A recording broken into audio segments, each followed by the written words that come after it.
South Africa has a new cheapest electric car. It's made by a Chinese company called Dayun, and in South Africa anyway, the model is called the S5 Mini SUV.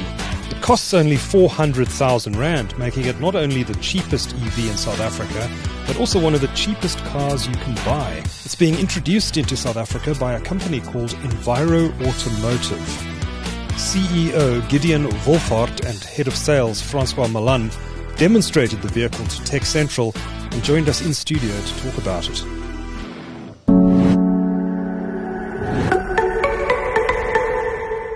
Gentlemen, welcome. Thank you. Gideon, let me start with you. Tell me a little bit about Enviro Automotive. How long have you guys been around and what do you do?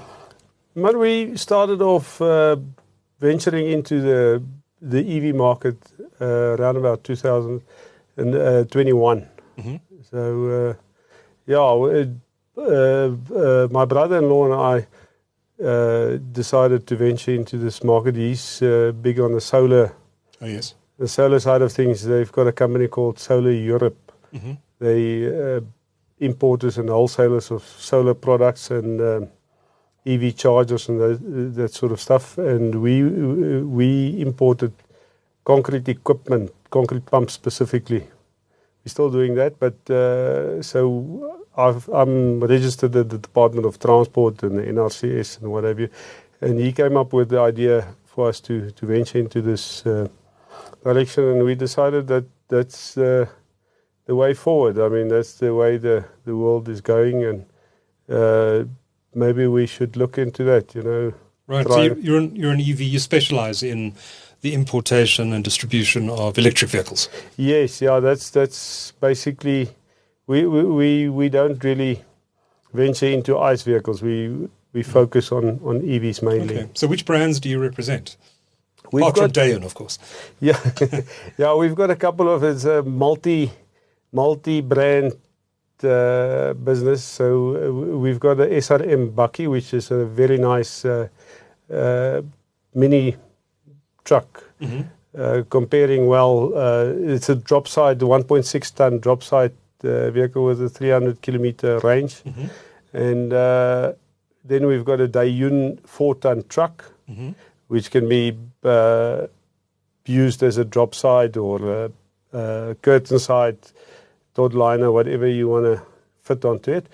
And then we've got the panel van. We've got a 4-seater and a 2-seater panel van. It's a DFSK EC35 1-ton panel van with a just over 5 cubic meter load bay. The 2-seater, am I correct? 5.8. 5.8, so it's almost 6 cubic meter.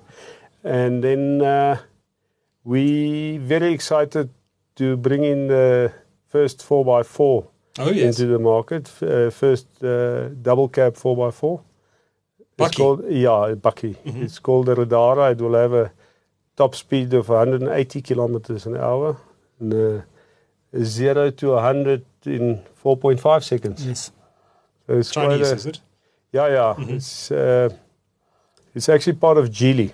Oh, yes. So, it's one of Geely's brands. And, we're quite excited to be announcing that it's gonna be probably middle of the year somewhere, June, July, somewhere there. The prototypes will be. Indicative pricing at this stage? What sort of range? The 4x4 is going to be 965 excluding VAT. Okay. And the 2x4 is 915. So there's about a 50,000 Rand difference between the 2x4 and the 4x4 with a 73 kilowatt hour battery. Mm-hmm. And I don't know, the range, I think it's 425, if I remember correctly. It all depends how you drive, because it's 0 to 100 in 4.5 seconds. The way I drive, probably get 50 Ks. Yeah, but I mean, according to the CLTC standards, I think it's... over 400 kilometers according to those. Yeah. And the brand is? The Bakkie it's called the Radara. Radara, how do you spell that? Radara. Radara. I'm going to go and have a look at that right after this recording. Yeah.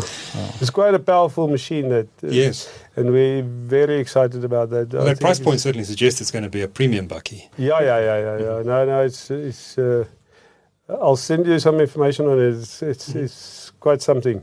Okay. It's really something. And this is the first electric bakkie in the market, is it? No. There's one other. No, there's one standing outside. Depends on your definition of what a bakkie is. Yeah. That's more of an LDV, isn't it? Yeah, Light delivery vehicle. But yeah, I mean, it's completely a different market, different target. Mm-hmm. But I think it's definitely not going to shy away from a Hilux or a Ranger or Right. anything. It's going to compete head on with those brands. Yeah. Yeah, it's actually such a nice vehicle. Gideon is replacing his Cruiser to buy one for himself. Really? Yeah. Wow. Okay. Right, Francois, let me bring you in here. Let's chat a little bit about Dayun. What can you tell me about Dayun? It's a Chinese brand, obviously. I had a look at their website a bit earlier, and they've got quite a range of vehicles. Tell me a bit about the company, your relationship with them, and why you chose to bring this particular model, the S5 Mini SUV, into the South African market first. Yeah, we've got the 4-ton electric truck. So we've been working with Dayun for about 2 years, 3 years developing the 4-ton electric truck. Yeah, roughly. And, obvious. Yeah, and then For this market, designed Yeah. for this market. Okay. Yes. And then Gideon and one of the other colleagues went to go and visit Dayun, and then they spotted the small car.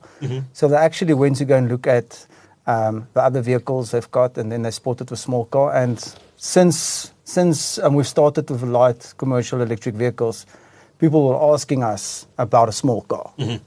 And we never really wanted to venture in that area because our primary focus was only light commercial electric vehicles, because we believe that's where the cost savings are for the market and for business starting to use light commercial electric vehicles that's doing enough kilometers. But yeah, people have been asking us from the start about a small car, and because of our relationship with Dayun, with the trucks, that's how the car was ready for the South African market. Yeah, and I think there's quite a big demand for something like that because the people commuting from Pretoria to Joburg, that's ideal for a situation like that.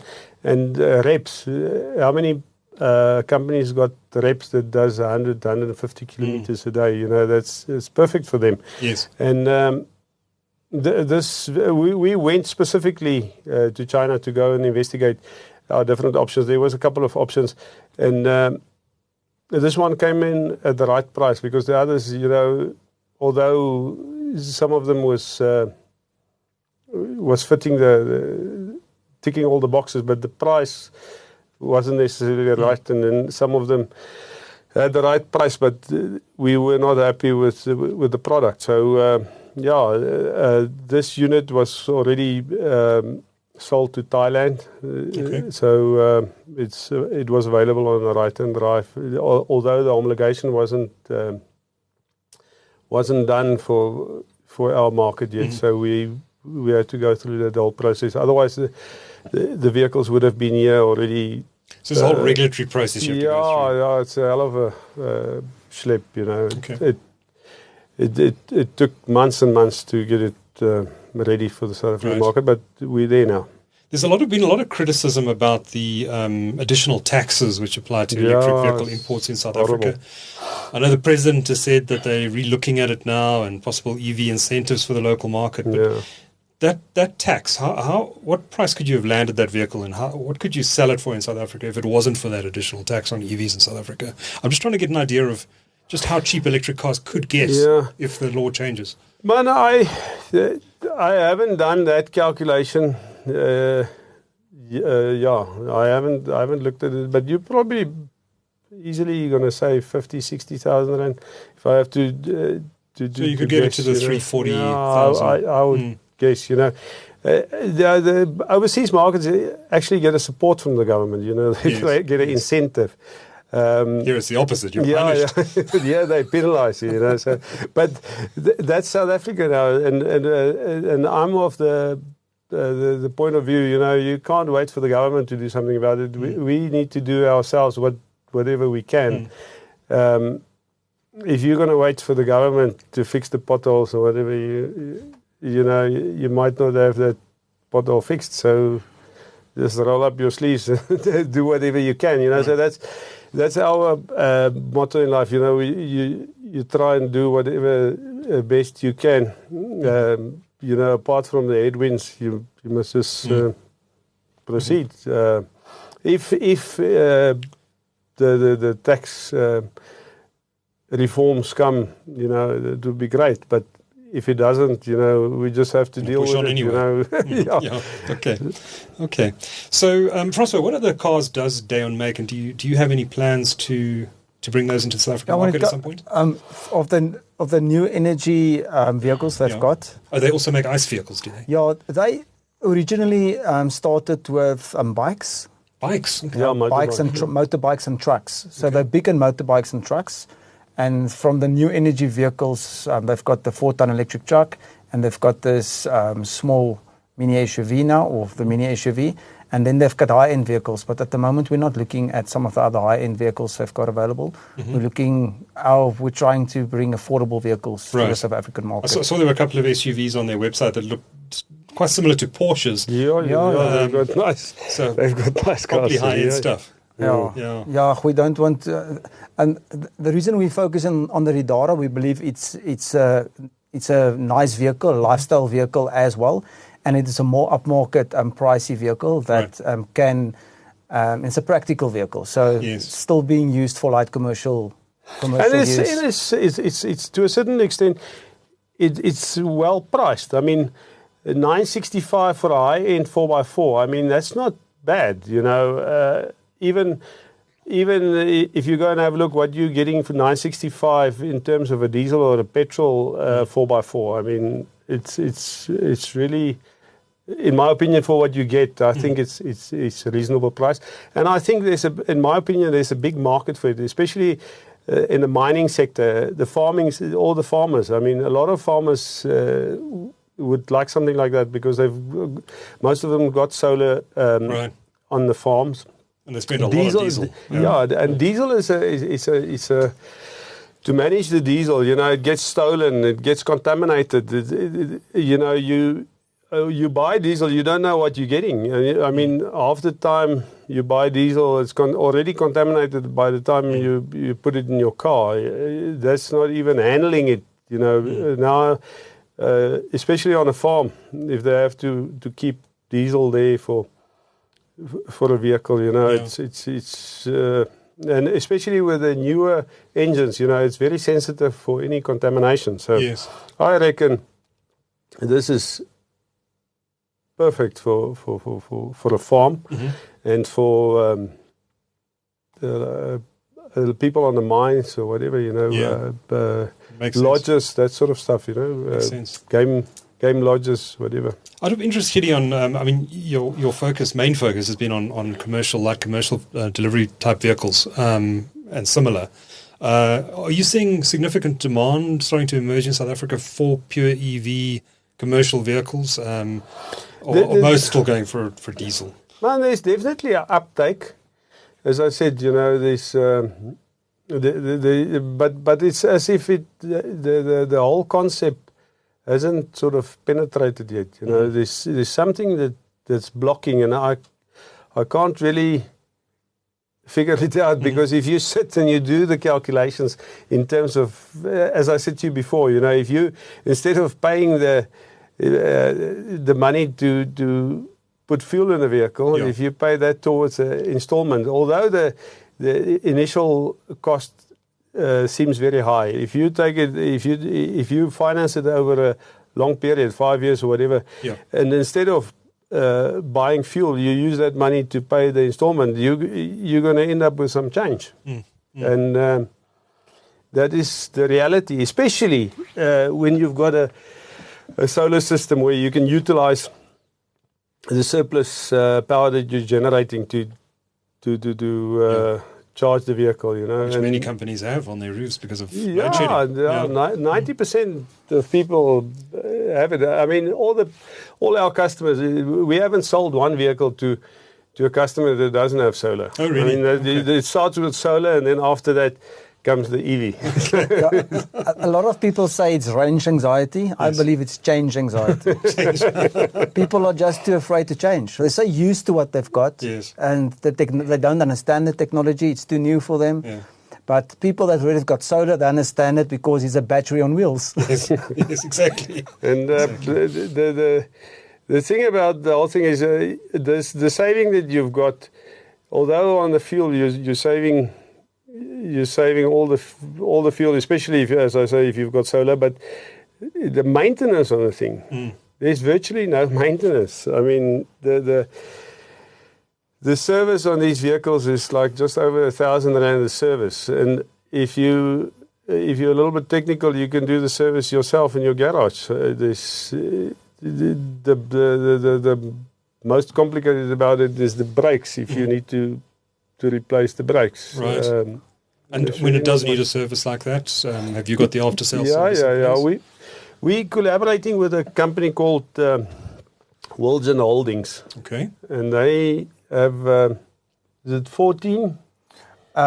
Between 18 and 22 dealerships all around the country already. Okay. So they're doing, they're part of our network. So they'll do the servicing. The servicing, and they also do the sales.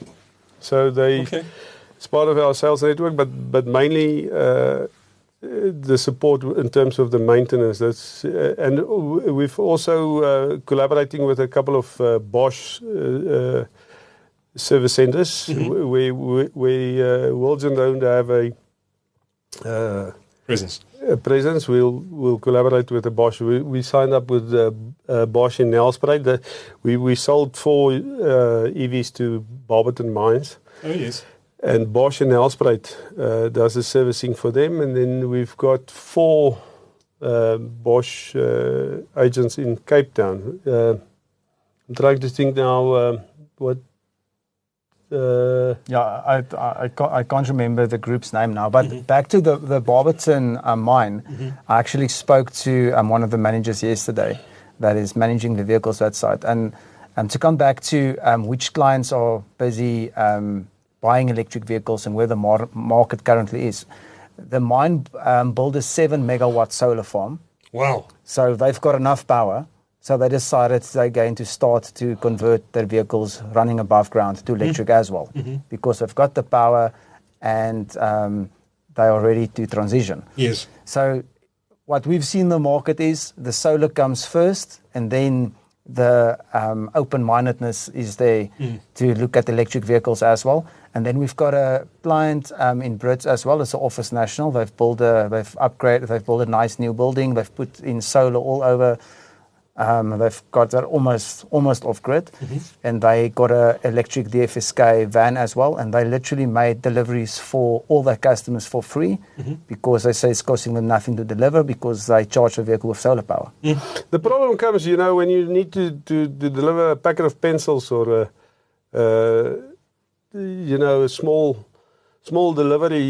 Your markup on that sale is 100 rand, but you need to deliver it to the customer. Now the delivery costs 300 rand, and the value of the parcel is 100 rand. So how do you manage that? And this is now an ideal situation where you can actually offer that service, whereas your position need to deliver that same parcel with a petrol or diesel vehicle. They not be able to compete. And the other thing that people don't ever think about is, if you signing up a contract, guys like DHL or courier guy or whoever, guys that needs to deliver parcels, and they need to sign a 5-year or a 3-year or a 5-year arrangement to do the logistics. How do you anticipate the fuel price in 3 years from now or 5 years from now? How do you factor that? So now you can fix your cost. If you need to deliver to a certain point, you can calculate your expenses, and that's fixed. It might come down because all these things tend to have a downward curve, whereas the fuel's got a opposite curve. And that's also something that people don't keep in mind. And as I said before, the diesel, diesel gets stolen. Petrol cars needs to be managed. If you've got a diesel or petrol vehicle, you need to supply the driver with either diesel or a fuel card, fleet card. And the amount of fraud that goes on with that, is enormous. And you need to employ somebody to manage that, whereas with the EV, you don't have any of that. You don't need to look after it because there's nothing to look after. And back to the Dayun, I delivered a vehicle last week, Monday, to a customer. He's got full solar as well. So he bought a Dayun S5, and he's also charging it from his solar system. And he said he's used to use those those class vehicles. And most of his vehicles, he says it's doing about 180,000 kilometers. Then that vehicle is never the same. Then it's just servicing. Upon servicing, everything starts to break. And the big thing about these EVs is our full range that we've got is none of it. An EV does not have a clutch or gearbox. Which makes it a lot cheaper to service. Yeah. Those are the big components that a lot of companies is paying a lot of maintenance for. Yeah. And if it packs up, if a gearbox packs up or the engine packs up, this vehicle, if the motor packs up, it's half an hour to change the motor, and it's about 28,000 rand to change the motor. Off you go. You've got a brand new motor, and half an hour later you can be on the road. Whereas with the engine, you know yourself. Yes. If you need to replace the engine on a small car, what sort of money you're talking about? It's as I buy a new car. Yeah. And it will never be the same again. There's not much to be. It literally takes a half an hour to swap a motor. It's the simplicity of it is just it's something out of this world. All right, let's go through the Dayun S5 Mini SUV and what it offers. Francois, what are the specs on this? How big is the battery? What's its top speed? What are some of the basic specs? Okay, the battery is a 30.7 kilowatt hour battery pack. 30.7, okay. 30.7. So top speed of the Dayun is 115. Downhill 120, but you can definitely drive with the vehicle on the highway. Okay. It's not capped to 100 kilometers an hour. Okay. You can definitely drive in the middle lanes.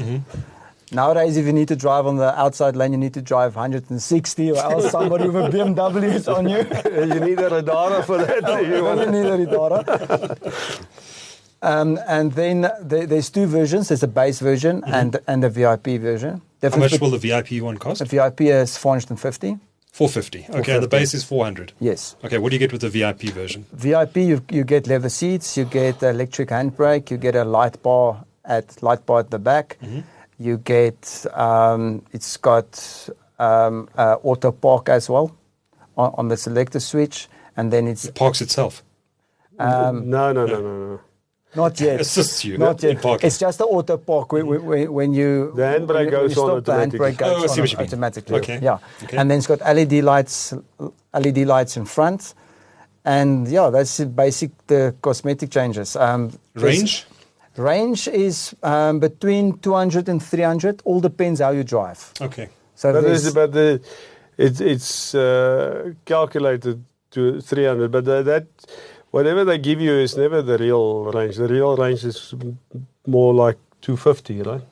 Yeah, we haven't had time yet to 100% test it in town and 100% open road. But it sounds like it's more aimed as a city commuter.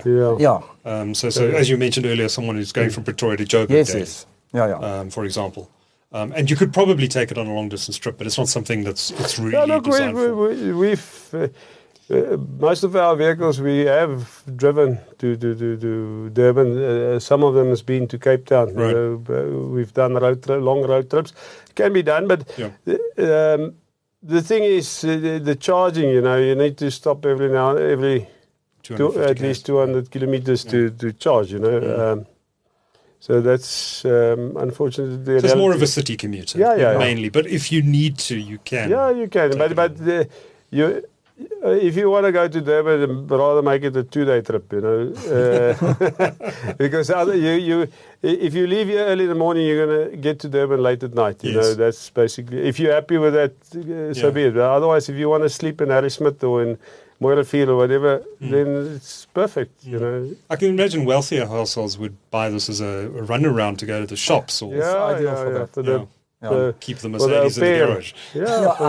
I had a client phone me the other day. He says he wants to buy one for his daughter because she never needs to check the oil or the water. Yeah, or fill it up. Fill it up. No, for sure. No, that's if you need a little run around, you wouldn't find anything better than that. That's absolute. Yeah. I mean, that's all you need. And has it passed various safety regulations? How safe is it to drive?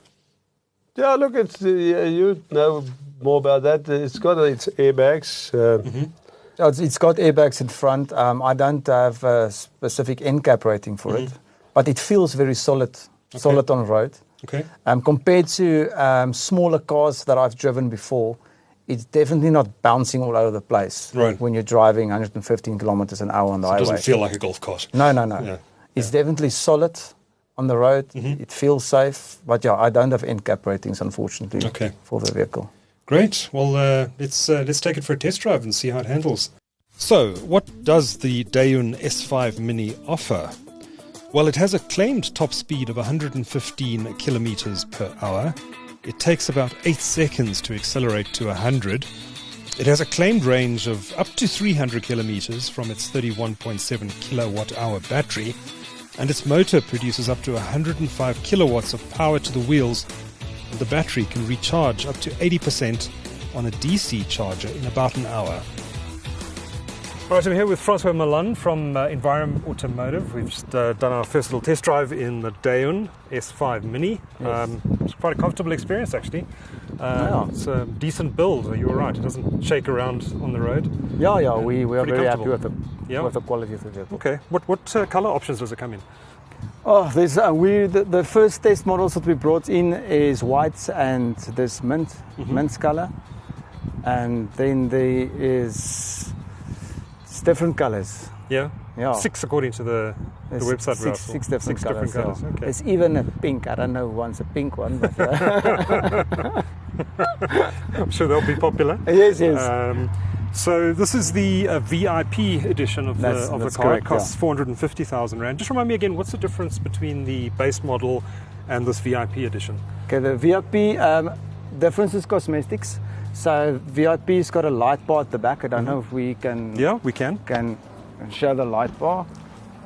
So the VIP's got the full light bar at the back, where the standard model does not have the light bar. It's just got these lights on the sides, and then the VIP's got a full digital instrument cluster.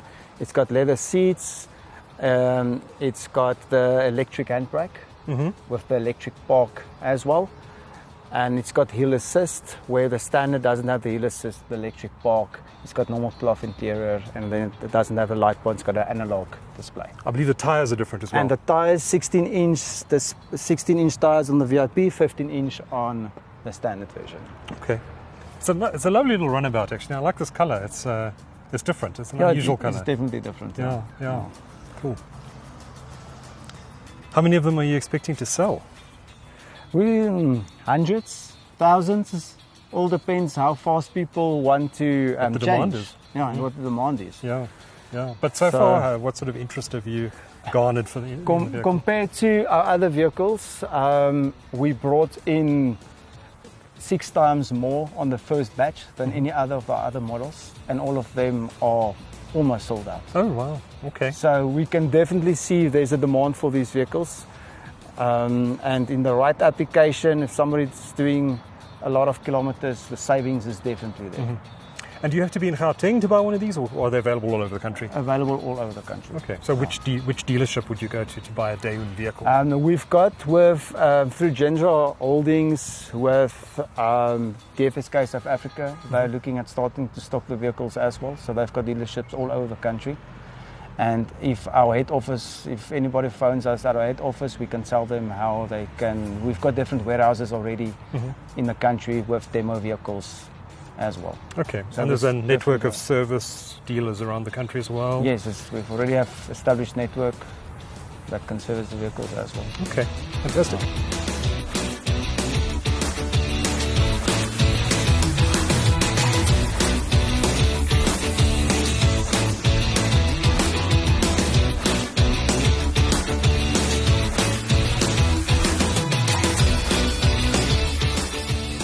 So it's actually quite well appointed for an EV in this price range. It has some features that you'd expect only on a more expensive vehicle.